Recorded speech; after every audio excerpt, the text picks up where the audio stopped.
Futoshi, could you please just go be cringy in your own show? Following up right after the last episode, Tsurugi was still reflecting on not only losing to Yaiba for a second time, but also kind of his own mother pretty much disowning him. Granted, she did give him something to reflect on that we'll get to later. Well, he could all start a successful TikTok career by playing with a plastic sword in front of a camera, whilst farming as much drama as possible. Eventually, they arrived back in their Red Lead's hometown, where things had stayed mostly the same, except for now a few extra wanted posters here and there. Fortunately for the Sword Eyes, Tsurugi's old friends were tearing them down, and hey, the show is pretty ahead of its time, you know, with that COVID shoulder tap. Or is it behind the times now? In any case, everyone in town could give less of a crap about obvious propaganda, and were just glad to have their prodigal son return. They also welcomed the new friends he brought back with him. Well, of course, he's into a different precure. But yeah, after a few episodes of our heroes dealing with the middle to upper classes and their issues, they were able to enjoy just the simple lives of the lower class slums that also managed to subtly highlight the tightly knit community they had going, as opposed to the oppressive settings of the capitals that they had visited. Tsurugi even monologued about this to his old friends, stating that he wanted to help people in the slums of Atlantia. And yet, this time, he wasn't planning on going straight back into another unwinnable fight with Yaiba, but instead wanted to take his time to learn more about the people of Atlantia and how he could help them, you know, beyond the children's card game. Though, seriously, he did seem to take his mother's words to heart and wanted to take more proper steps to actually help everyone. However, his old friends tried to warn him that he might be taking some unnecessary risk and could just stay in this tiny village that was far out of the reach of the main capital's influence. Now you see, this is what happens when you let your heroes lose every so often. Isn't that right, Precure? Hagakure then returned after doing some scouting to tell them that Gardos had arrived seemingly to scope out the area. Thus, they decided to stow away on his ship in order to sneak back into the enemy's territory. To do this, they needed a distraction, which Sora volunteered for after having seen all of the love and motivation Tsurugi's friends and family had given to him and didn't want it to just go to waste. So he challenged the very obvious final boss of the show to a battle with the condition that if he won, his troops would have to withdraw back to Atlantia whilst unknowingly carrying a little extra baggage. Damn it, Snake, why did you have to hog all the cardboard boxes? Going to the battle itself, Gardos, through all of his freaking spikes, decided to just visually discard any bit of subtlety. Though he did forgo any subtlety with his game plans by forgoing making any moves on his first turn, leaving him wide open to a full attack. Though of course, that was all part of Aizen's plan, as he did have a spirit that greatly benefited from the player having more cores to work with. For fans of Shonen Gekihá Dan, this spirit was likely a bit of a surprise. For you see, the original Gaiasura was the ace of the main villain of that show, the Otherworld King. It was a literal behemoth of a spirit that had the ability that essentially let it attack multiple times per turn that we'll get to later, as this spirit also has that same effect. However, as you can see, the slave version has a much cheaper summoning cost at the expense of some power. Obviously, this was meant to turn this former final boss monster into more of a troop unit, or rather slave, meaning that whatever Gardos had as his ace would be far more powerful, and oh boy was it ever.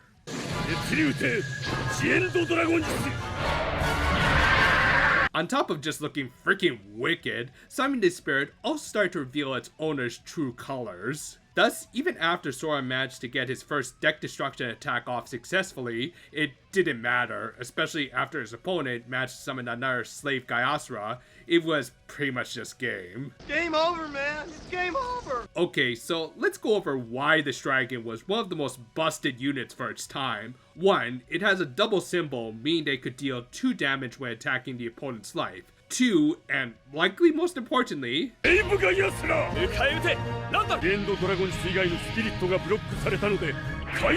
now of course, the obvious solution to this would normally be to just block the Andragonist's initial attack that most players would open with, and then just let the other spirit's attacks go through. So, no problem, especially since Sora started off this turn with all of his lives.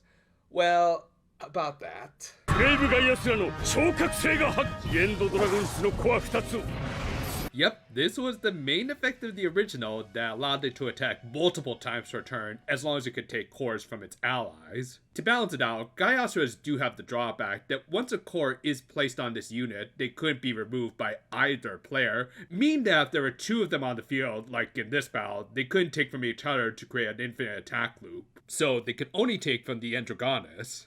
With that, you'd think another solution would be to just let the Gaiasuras take from their boss monster, weakening it to the point they could be defeated, which Sora even attempted here by blocking it with his ace. Well, yeah, except for the fact that Dragon does have a couple more effects. Oh, come on! So, by destroying one of its allies, the Androgonus could not only restand, but also had an effect that automatically transferred the cores from a destroyed spirit onto it. With that, it not only got around the Gaiasuras' weakness, but also let the spirit reach level 4 and gave it an attack of 20k. In short, Sora was completely screwed in this battle, as he only had two options, which were to be wiped out by the big dragon, or be jabbed to death by its minions. With that, Sora suffered his first L in the series, but was rescued from capture by Tsurugi's friends, and Gyarados being unable to pursue him as Yaiba was calling him back to the capital. And the episode ended with Tsurugi laying out a sigh of relief, as even though his friend lost, their infiltration was still a success. You know, if you're gonna have an obvious treacherous big bad, you may as well just go full ham and be as awesome as Gyarados was in this one. While his ace is a bit of an OP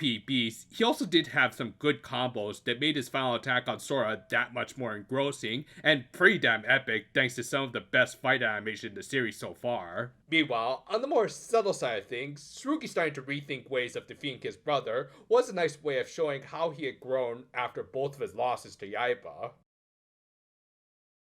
An interesting thing about Battle Spirit is that many cards, including the ones from this very era of the game, have gotten erratas that have given them significant buffs to make them at least playable in the current meta. So it really says something when the Androgonus hasn't gotten any buffs because it really doesn't need any. As the literal dragon to the obvious final boss of the show, it lives up to its title and then some, which is legit awesome to see. Said final boss is just a delightfully hammy villain when he drops the pleasantries and goes full Aizen. Having him handily beat Sora, who has been established as one of the stronger sword eyes, was an effective way of getting across how dangerous he was. Now, if only Toei would let a certain other blue character named Sora take a few more L's. Though on that note, I do like how Tsurugi has taken both of his losses to Yaiba to heart. He had realized that while his intentions were on the mark, he still needed to actually learn about Atlantea's situation before he could hope to help any of the continents. His old friends even pointed out how much of a different guy he was than the one who left to find his mom in the first episode. And even when he was given an option to just give up the fight and live the rest of his life peacefully away from being pursued, he didn't take it. Really good character work that really showed off his growth, whilst the main villain showed off his true character. And overall, this was just a great episode to build up to that inevitable final fight, with a great card battle and an awesomely overpowered boss monster. While there is little subtlety to a guy who dresses like this, at least he does it with style.